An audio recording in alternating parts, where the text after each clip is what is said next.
Buongiorno cari persone all'ascolto, un saluto da Un sorriso in più onlus, io sono Paolo e per la rubrica Un viaggio nell'arte oggi vorrei parlare di un pittore francese chiamato Jacques-Louis David. Fu un pittore famosissimo che nacque nel 1748 e che negli ultimi anni divenne il pittore ufficiale di Napoleone, uno dei più celebrati di sempre. Morì infatti circa nel 1820. Ma prima di vedere in Napoleone l'incarnazione dell'ideale di eguaglianza, David fu uno degli intellettuali impegnati che sostennero la rivoluzione francese il periodo successivo. Quindi fu uno degli artisti che più ci aiutano a capire quali erano i sentimenti, quali erano gli stili in quegli anni di grandi sconvolgimenti dal passaggio dell'antico regime in Francia, quindi in cui la nobiltà, il clero comandava, all'avvento del terzo stato, della borghesia che era riuscita addirittura negli anni della rivoluzione francese a decapitare il re.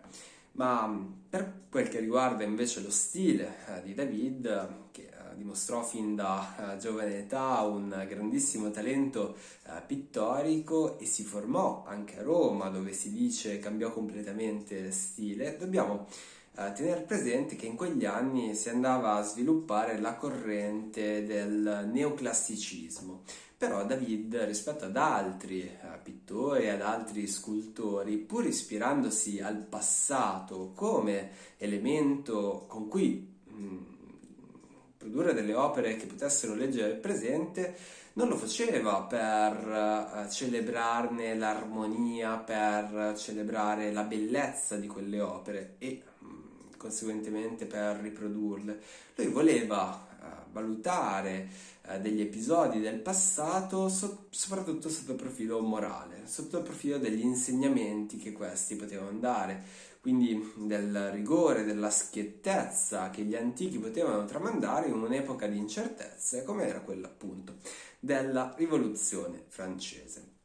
Per questo oggi ho deciso di parlarvi di un'opera che si chiama Il giuramento degli Orazi.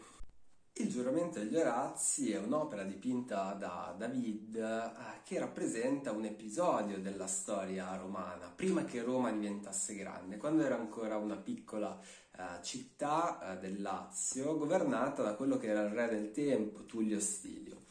Era scoppiata una guerra con una città vicina, fino a poco tempo prima alleata, Alba Longa, e per evitare delle inutili stragi i due maggiorenti, i due re delle città, avevano deciso che ci sarebbe stata una sfida con cui dichiarare vinta la guerra e conseguentemente l'egemonia di una città nei confronti dell'altra.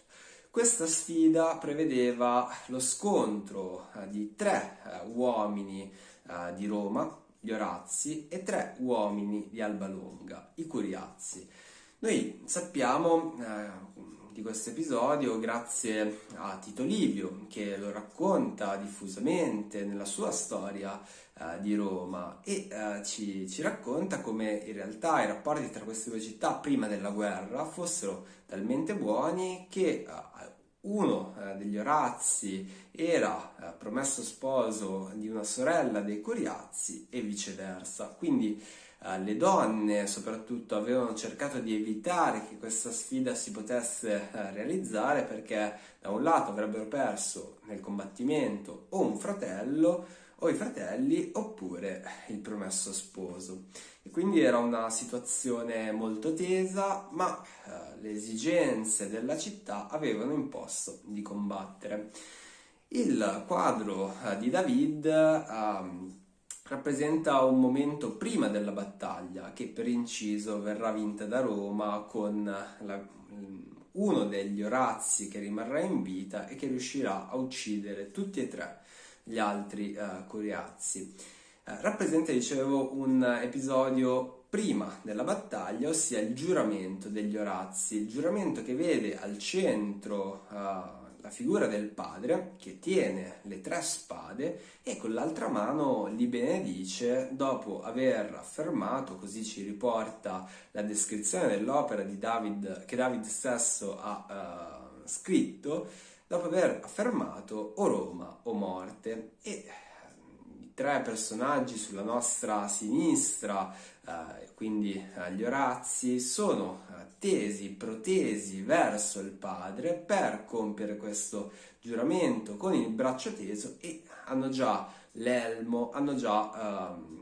i vestiti adatti, i mantelli per andare a combattere. Quindi questa scena che si svolge dentro in una casa romana, come era idealizzata, e possiamo vedere anche la prospettiva con le colonne in fondo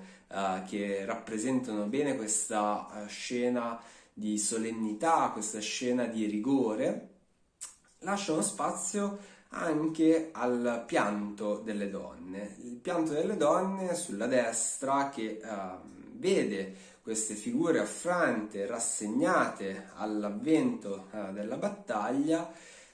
sono ispirate inevitabilmente dalle figure cristiane del tempo, delle Madonne piangenti. Quelle posizioni infatti sono riprese da altre opere di matrice cristiana, ma messe in questa opera, inevitabilmente, che rappresenta un momento anteriore addirittura alla nascita di Cristo. Poi vediamo una donna in particolare che copre con un mantello 2 bambini, è la madre degli Orazzi, e questo coprire con un mantello i 2 bambini è in realtà il simbolo di un cattivo presagio,